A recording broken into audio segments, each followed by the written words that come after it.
हाँ जी, centre of मास के basic फॉर्मूले करने के बाद आज हम करेंगे एक्सटेंडेड बॉडीज का सेंटर ऑफ मास। ठीक है, सबसे पहले आप बताएं centre of mass. Centre of मास को जनरली हम COM से भी लिख देते हैं, centre of mass of ring.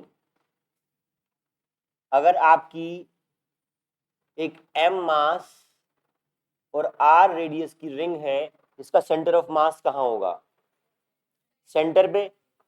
जो फॉर्मूला हमने वो यूज किया था M1R1 प्लस M2R2, क्या उसको यूज करके आप प्रूव कर सकते हैं कि इसका सेंटर ऑफ मास सेंटर पे रहेगा? आपको फील तो आ रही है इसका सेंटर ऑफ मास सेंटर पे रहेगा, बट क्या आप उस फॉर्मूले को यूज करके M1R1 M2R2 जो वेक्टर फॉर्म में था, क्या उसको यूज करके प्रूव कर सकते हैं? देखें कैसे करेंगे।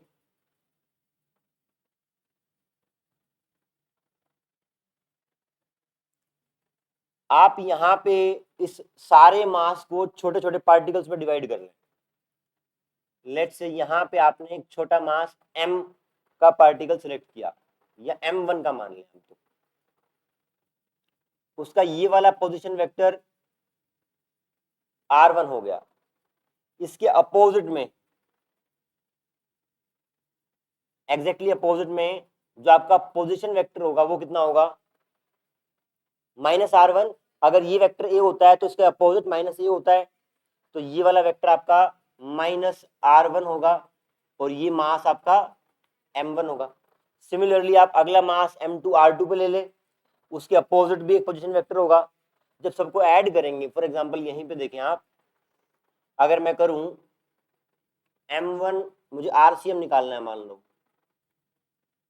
तो मैं जब M1R1 करूंगा तो एक टर्म आपका -M1R1 भी आएगा। ऐसे ही जब M2R2 करूंगा तो एक M2R2 भी आएगा, एंड सो ऑन। सबको ऐड करूंगा तो वो 0 हो जाएगा। तो RCM is basically at origin. तो centre of mass of ring is at centre of ring. Clear है? सिमिलरली आप बता दें centre of mass of disc कहाँ होगा? एक अगर डिस्क है आपकी, ये रिंग था, अगर आपकी एक डिस्क है M मास रेडियस R, इसका सेंटर ऑफ मास कहाँ होगा? सेंटर पे। Centre of mass of hollow sphere, अगर एक होलो स्फीयर है M मास का R रेडियस का, उसका सेंटर ऑफ मास कहाँ होगा? बीच में होगा। सेंटर ऑफ मास ऑफ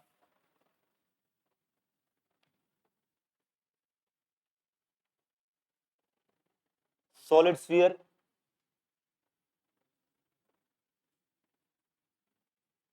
अगर आपका सॉलिड स्फीयर है तब तब भी बीच में। तो आपको ये साफ साफ पता लग रहा है कि जो सिमेट्रिक बॉडीज हैं, सिमेट्रिक बॉडीज का सेंटर ऑफ मास उस बॉडी के ज्योमेट्रिक सेंटर पे ही होगा। ठीक है,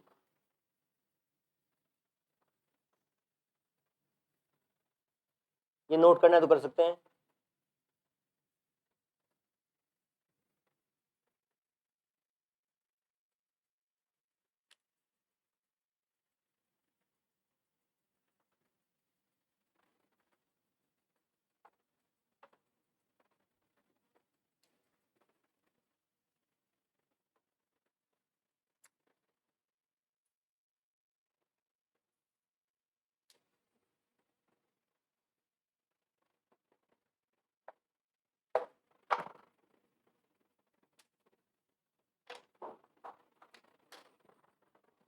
डन।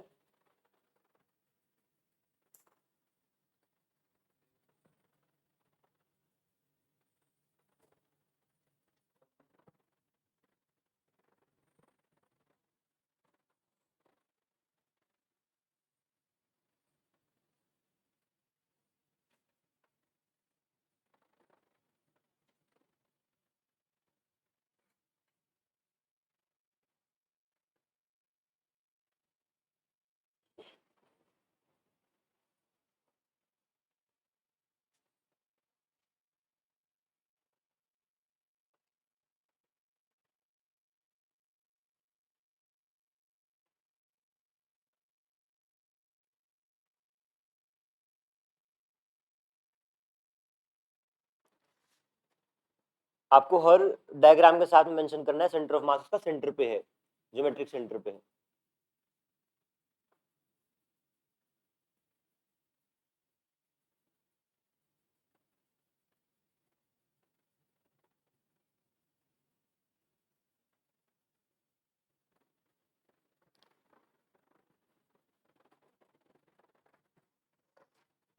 यहाँ पे आपको क्या लिखना है, जीरो हो जाएगा, ये जीरो हो जाएगा तो ओरिजिन पे रहेगा, नीचे M1 M2 भी आएगा, है ना।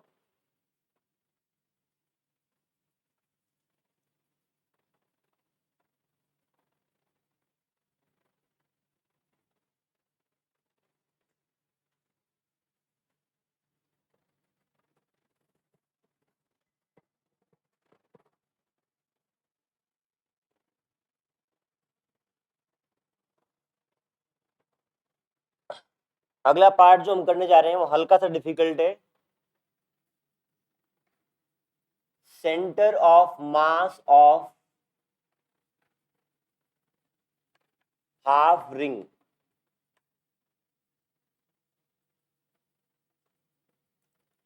आपकी आधी रिंग है, अभी देखते हैं। आपका सेंटर ऑफ मास इस आधी रिंग का आपको निकालना है। क्या सेंटर पे रहेगा, सेंटर पे रहेगा। आप देखें जहां भी आपका सेंटर ऑफ मास होता है उसके दोनों साइड बराबर बराबर मास तो होना चाहिए कम से कम। अगर आप यहां पे रख देंगे तो इसकी साइड कौन सा मास है, नहीं है, ऊपर शिफ्ट होगा। क्या आपको ये फील आ रही है कि होगा तो वाई एक्सिस पे ही, क्यों, क्योंकि आप देखो अगर ये वाला मास है तो इन दोनों का M1 M2 M1 R1 करेंगे तो बीच में आ जाएगा, अगर इन दोनों का करेंगे तब भी बीच में आ जाएगा, तो होगा तो इस एक्सिस पे ही, ठीक है। बट वो यहाँ पे होगा कि यहाँ पे होगा, कहाँ पे होगा, उस बात की नहीं, उसका नहीं पता। तो हमें यहाँ बेसिकली निकालना क्या है, YCM निकालना है। आप लिख सकते हैं XCM is 0 due to symmetry.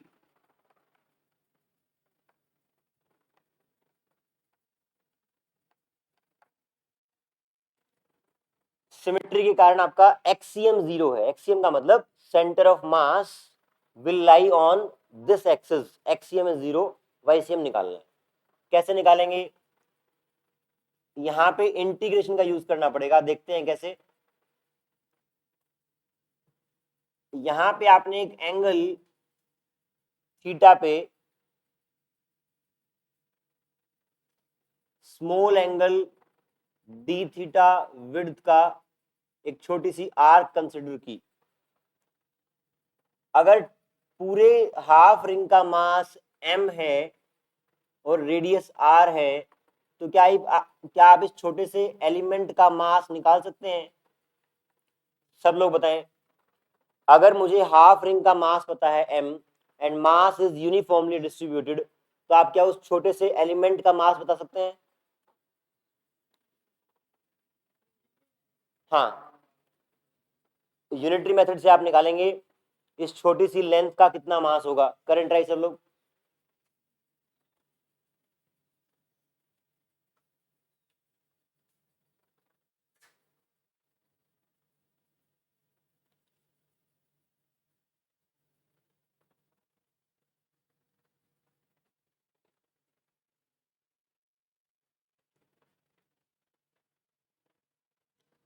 ये पूरी लेंथ कितनी होगी, this length will be pi R, 2 pi R पूरी होती है, ये पाई आर होगी। पाई आर लेंथ में मास कितना है, m, यूनिट लेंथ में कितना होगा, m बाई पाई आर। ये जो लेंथ ऑफ आर्क है ये कितनी होनी चाहिए बताएं, length of arc is r d theta. हाँ जी, तो length of arc r d theta, इतनी लेंथ में कितना मास होगा,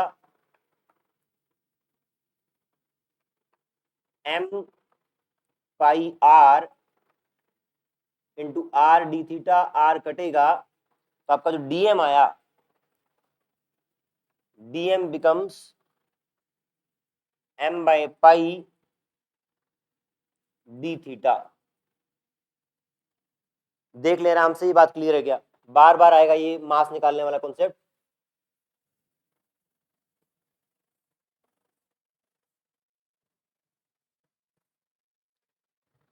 ठीक है यहां तक?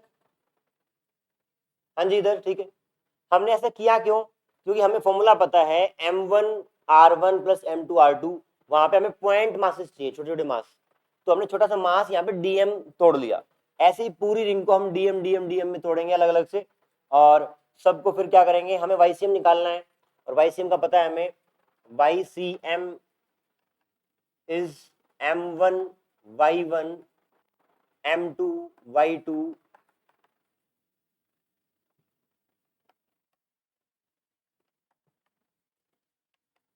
यहां पे आप कह सकते हैं for example DM1Y1।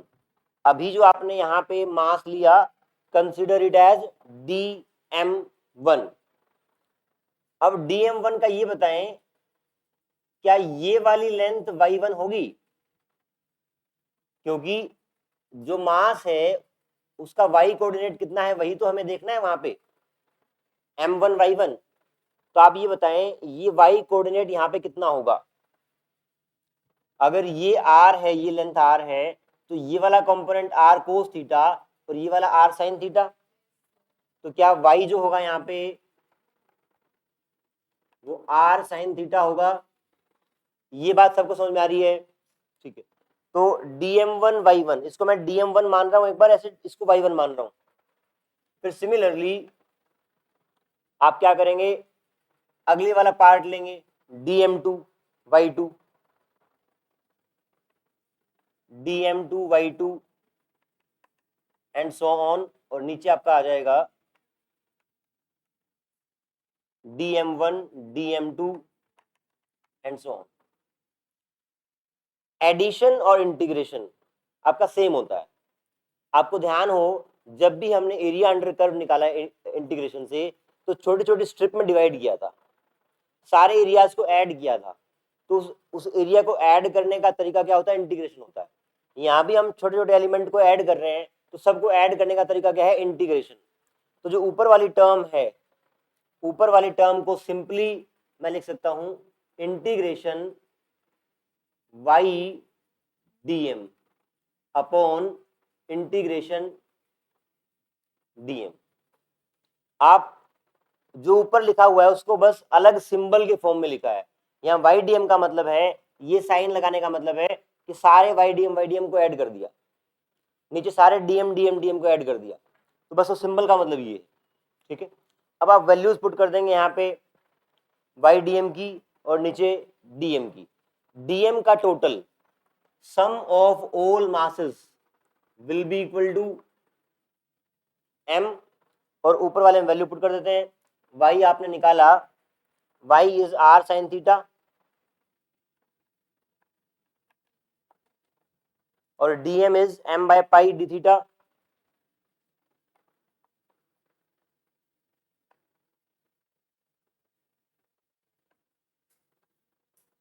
Integration DM का M आ गया। यहां तक क्लियर है क्या बेटा? ये DM देखो, इसमें ना दोनों वेरिएबल हैं, आपका डी थीटा भी वेरिएबल है और Y भी वेरिएबल है। दोनों का कंबाइंड मल्टीप्लीकेशन का एडिशन करना है। अगर सिंपल DM होता तो मैं उसको DM को ऐड करके M लिख देता, पर यहाँ पे Y के साथ मल्टीप्लाई हो रहा है, और Y आपका अलग अलग है हर चीज के लिए। तो इसलिए इसका मल्टीप्लाई पहले करेंगे और फिर एडिशन करेंगे। ठीक है, तो मल्टीप्लाई ऐड करने का तरीका है इंटीग्रेशन। अब यहाँ पे एक बात ये ध्यान रखनी है, जिसके रिस्पेक्ट में इंटीग्रेट करते हैं उसी की लिमिट लगती है। जिसके रिस्पेक्ट में इंटीग्रेट करेंगे उसी की लिमिट लगती है। मुझे यहाँ पर ये थीटा वेरिएबल है, देखो मुझे ये वाला मास भी लेना है, ये वाला भी लेना है, ये वाला भी, ये वाला भी। तो क्या मैं थीटा को वेरी करता जाऊं? है ना, थीटा जीरो जीरो से स्टार्ट होगी 180 डिग्री तक आ जाए, या 0 टू पाई आ जाए। इसका मतलब जिसके रिस्पेक्ट में इंटीग्रेट करते हैं थीटा के रिस्पेक्ट में उसी की लिमिट लगती है। यहाँ पे थीटा की लिमिट 0 टू पाई हो जाएंगी, 0 टू पाई। अभी तक आपने जो इंटीग्रेशन किए हैं वो सिंपली किसके किए हैं, एक्स स्क्वायर का एक्स क्यूब बाय 3। अब ट्रिग्नोमेट्री के आ रहे हैं, ठीक है। तो यहां तक क्लियर है, ये लिख लिया साइड, ये नोट डाउन कर ले पहले।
आज हम इंटीग्रेशन के नए फॉर्मूले लिख रहे हैं। जैसे आपने पहले देखा हुआ है, एक्स स्क्वायर का क्या होता है, X cube by 3।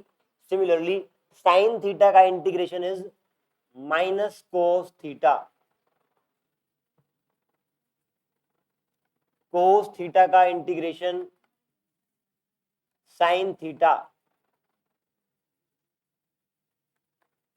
Sign 2 theta का इंटीग्रेशन, इस केस में आप क्या करते हैं, इसको आप सिंगल थीटा मानते हैं पहले, theta.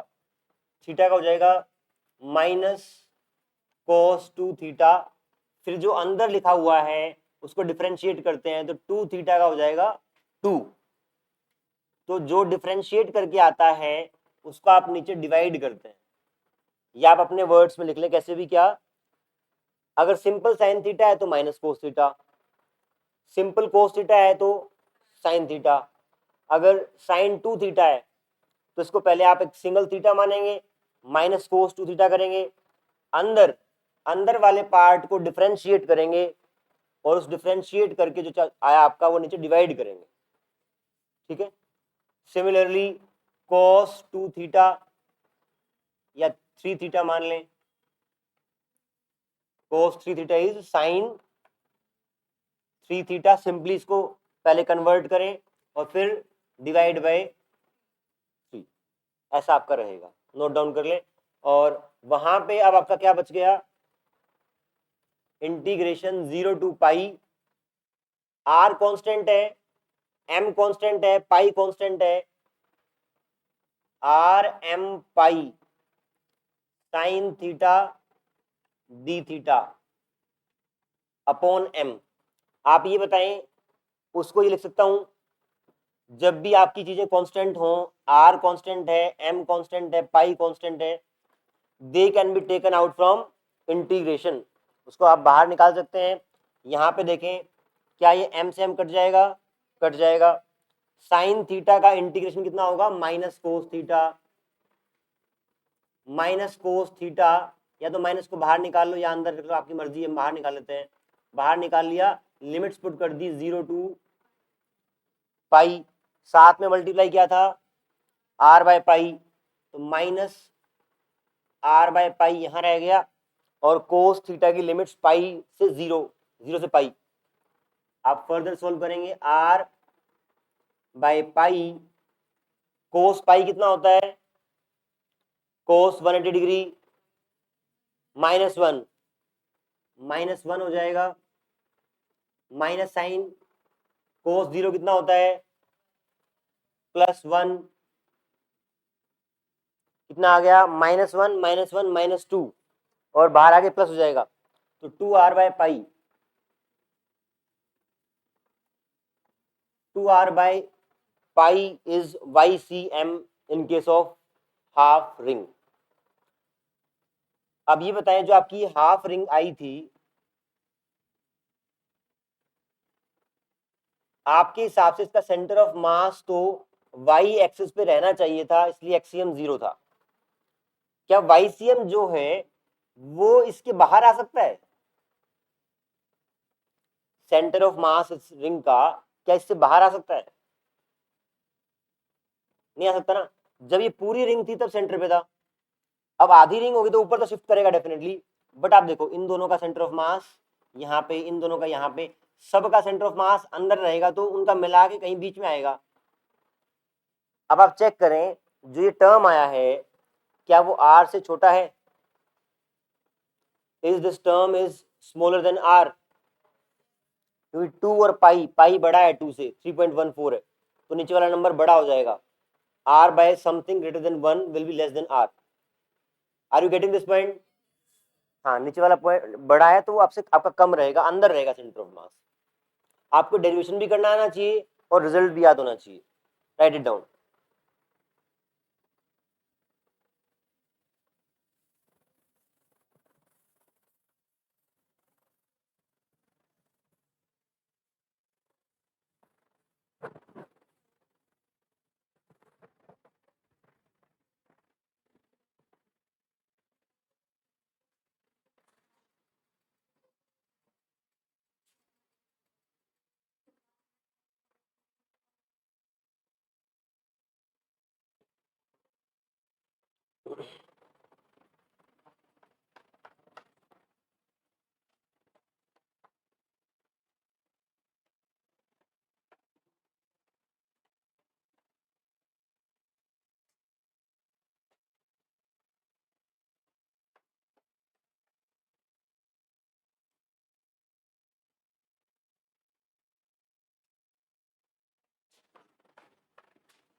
Next is centre of mass of semicircular disc.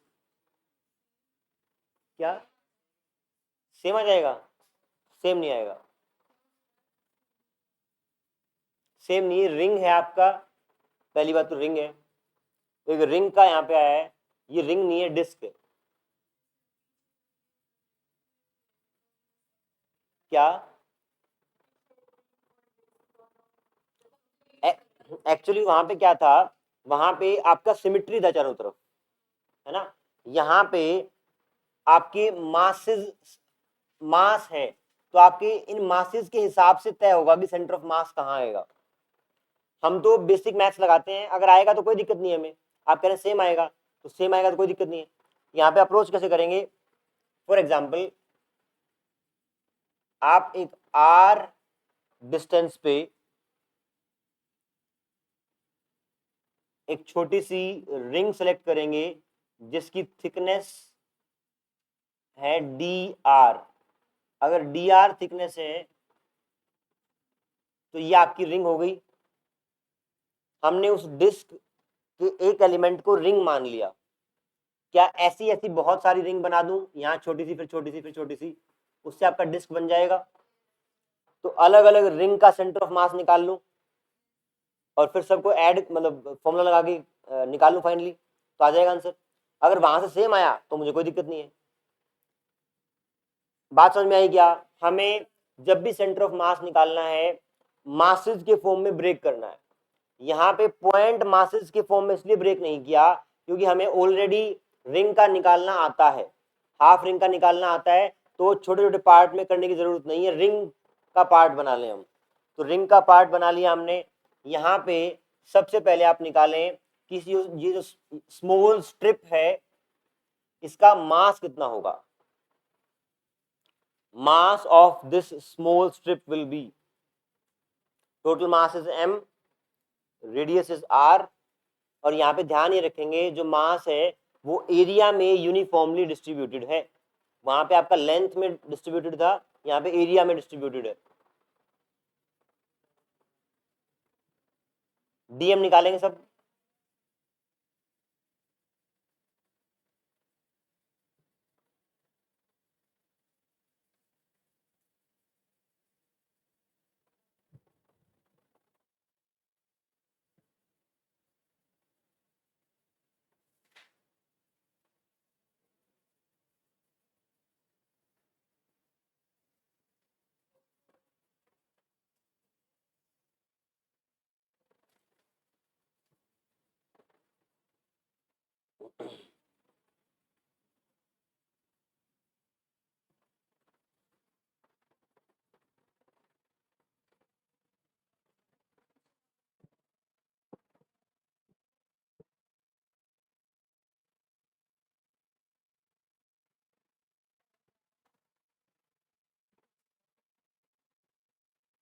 हाँ जी, आया किसी का?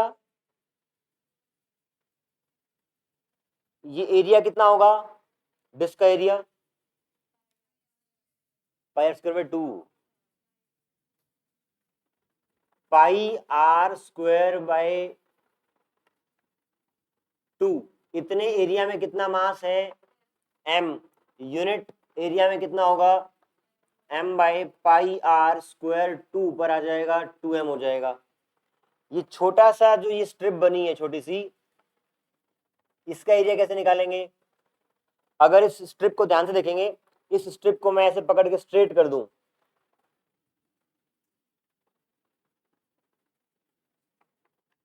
तो इसकी लेंथ कितनी हो जाएगी? Pi r, half of circumference है ना, यहाँ पे आर कितना होगा? Small r. This is pi r. ये थिकनेस कितनी है? डी आर दे रखी है। तो इस रेक्टेंगल की का एरिया कितना हो गया? Pi are into D R. तो pi R D R area में कितना मास हो जाएगा? 2m pi are square pi R D R. Pi कटेगा,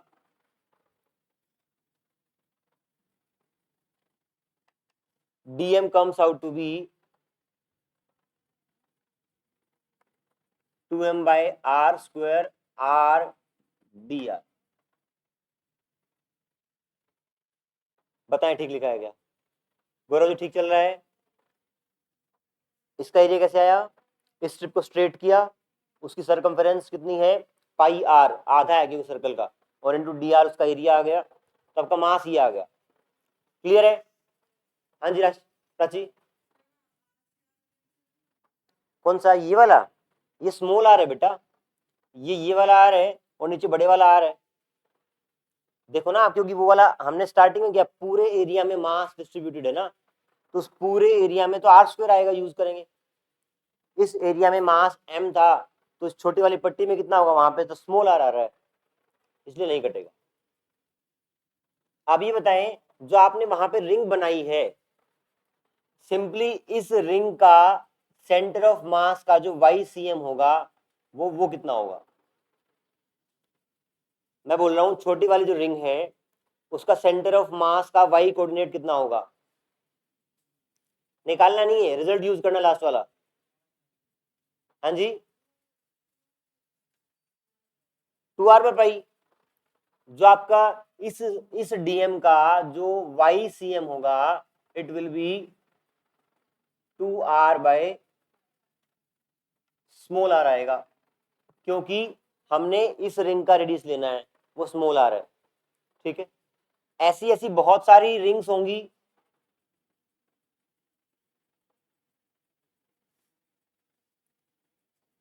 उन सब रिंग्स से मिलके डिस्क बनेगा। तो क्या मैं सबका और सबका सेंटर ऑफ मास वाई पे ही रहेगा, सबका सेंटर ऑफ मास वाई पे रहेगा, तो m1y1 प्लस m2y2 करके आप सेंटर ऑफ मास निकाल सकते हैं। तो YCM dm y dm, जो फॉर्मूला हम m1y1 प्लस m2y2 लिख रहे थे वो आपकी कंटिन्यूअस बॉडीज में इस फॉर्म में हम बार बार लिखेंगे, इसलिए मैंने वो वाला स्टेप स्किप कर दिया। अब आप dm की वैल्यू पुट करो, dm की वैल्यू हो गई 2m/r² r dr, और ये आपका dm हुआ, साथ में y मल्टीप्लाई करेंगे 2r/पाई, और नीचे dm का integration will be simply m। यहाँ पे आप ये बताएं इंटीग्रेशन किसके फॉर्म में हो रहा है, किसके रिस्पेक्ट में हो रहा है, हाँ जी बताएं। 4 बाहर आ जाएगा, m बाहर आ जाएगा, πr² बाहर आ जाएगा, अंदर रह जाएगा।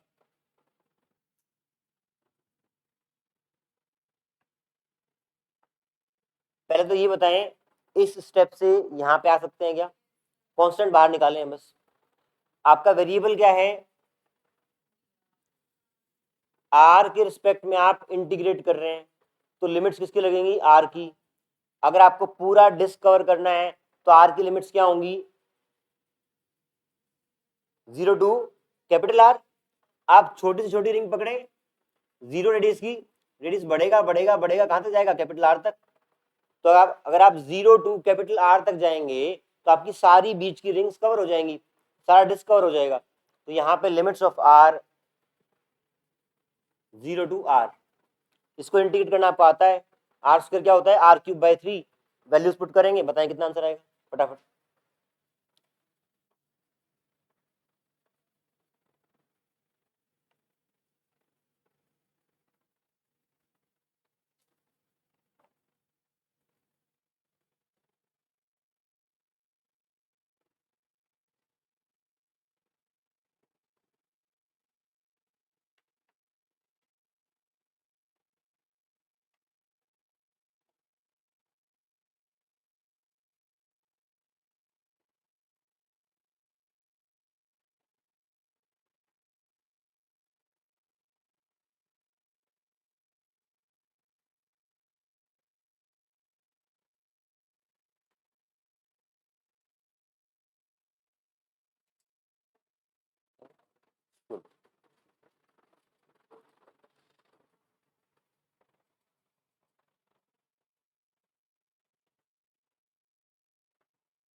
टाइम कितना बचा है,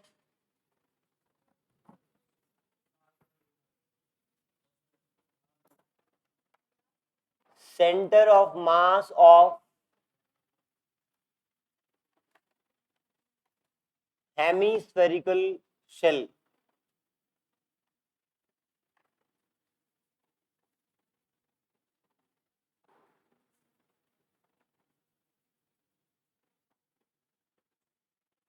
एक m मास का r रेडियस का हेमिस्फेरिकल शेल है।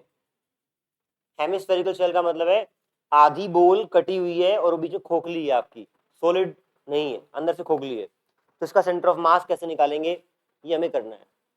बताएं क्या अप्रोच होनी चाहिए।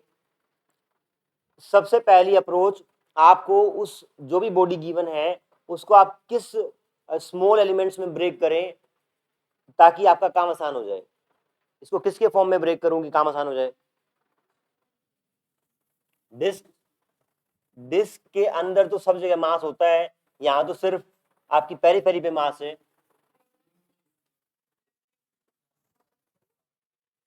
बात समझ में आई क्या। डिस्क में तो इंटीरियर मास होता है, यहाँ तो अंदर में आपका मास है नहीं। रिंग्स के फॉर्म में कैसे, अगर आप देखें, एक अगर आपने छोटी रिंग ली, उसके ऊपर एक बड़ी सबसे बड़ी, फिर आपकी छोटी, फिर छोटी रिंग, फिर छोटी रिंग, फिर छोटी, फिर छोटी, ऐसे करके आपका हेमिस्फीयर बन जाएगा। क्या पॉइंट हो जाएगा यार, उसमें क्या डिस्क और रिंग मानेगा है? तो इस केस में आप देखें कैसे करेंगे।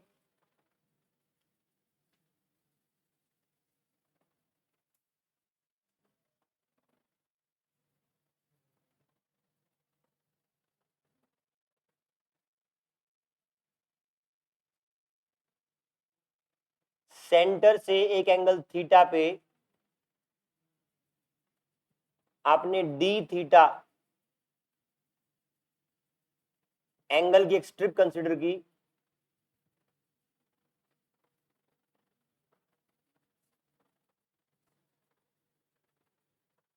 डायग्राम से समझ पा रहे हैं क्या। ये स्ट्रिप है आपकी, इस स्ट्रिप का पहले आपको डीएम निकालना है, मास निकालना है।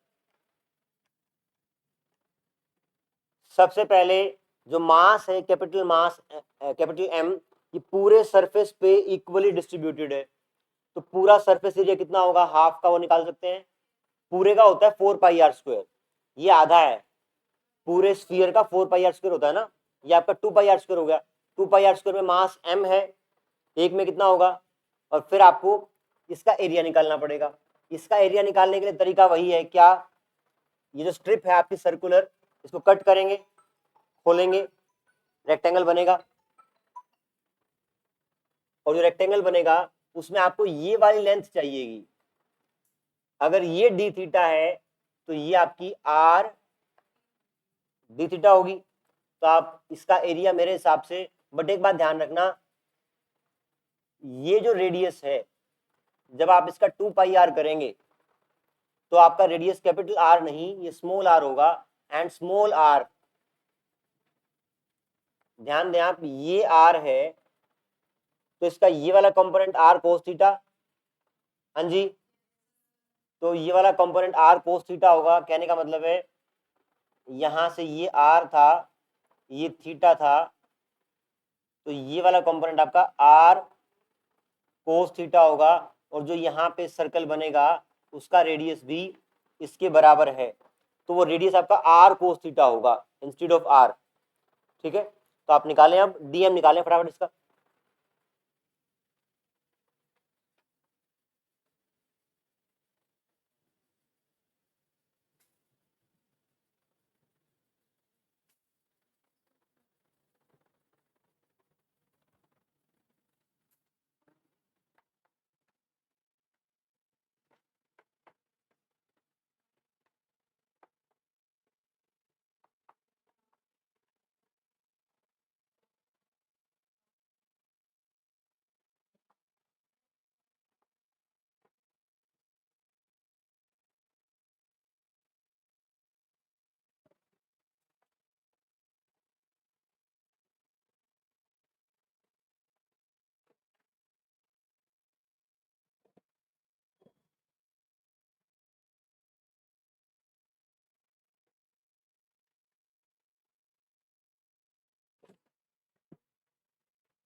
ये है, वेरी गुड। देखिए यहाँ पे 2 पाई आर की जगह r cos theta into width of that strip is r d theta, तो आपका ये आ गया, डीएम आ गया। इस रिंग का सेंटर ऑफ मास कहाँ होगा, इसके सेंटर पे, इसका सेंटर का जो वाई होगा वो कितना हो जाएगा, हाँ जी, नहीं बेटा ये वाली हाइट चाहिए हमें। जैसे आपने ये निकाल लिया आर कोस थीटा, सिमिलरली ये निकालना है ना हमें, आर साइन थीटा, जो उसके इसका सेंटर ऑफ मास है उसका जो वाई होएगा, it will be y equal to r sine theta. बताएं हाँ कि ना।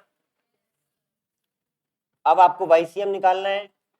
वाईसीएम क्या निकालते हैं हम, डीएम वाई इंटीग्रेशन डीएम। अब आपके पास एम और वाई पता है, वैल्यू पुट करें।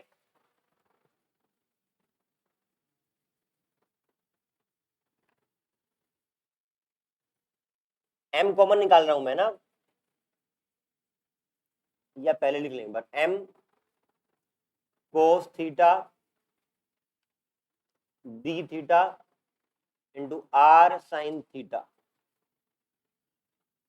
और नीचे एम, नीचे एम करेंगे तो ऊपर वाला एम कटेगा, ये आ जाएगा आर बाहर, अंदर आ जाएगा sign theta cos theta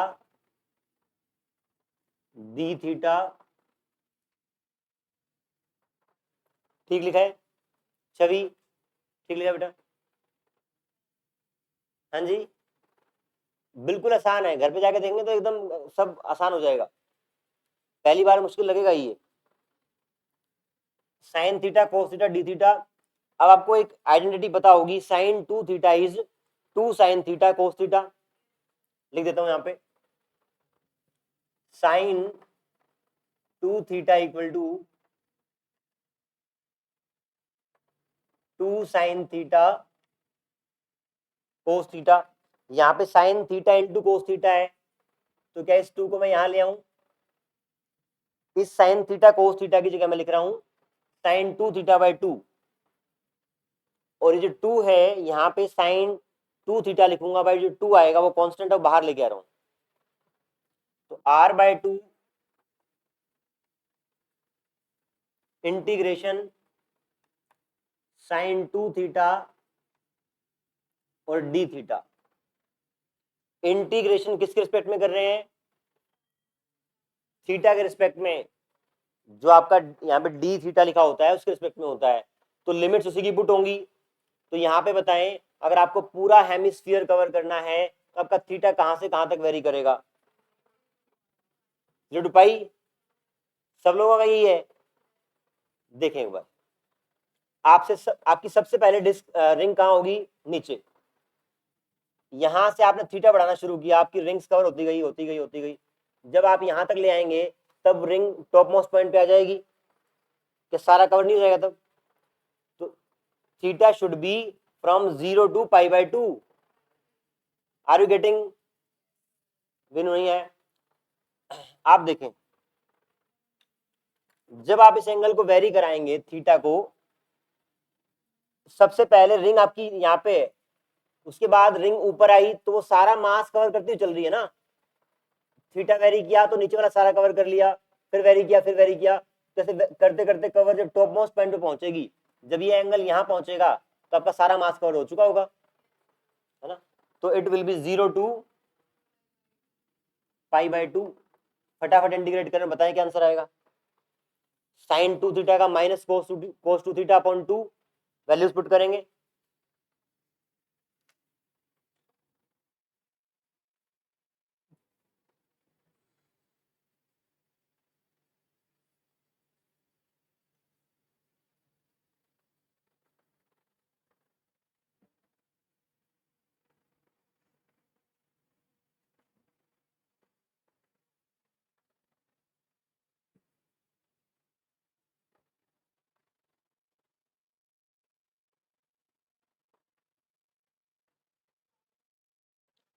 YCM comes out to be R by 2।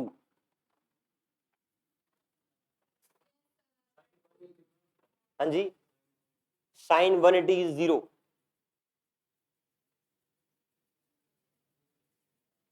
आपका आंसर r/2 आएगा। तीनों डेरिवेशंस को रिवाइज करके आएंगे, लिख के देख के आएंगे, कल आते ही बोर्ड पे कराऊंगा। हाँ बोर्ड पे कराऊंगा, सिंपल। ठीक है, थैंक यू।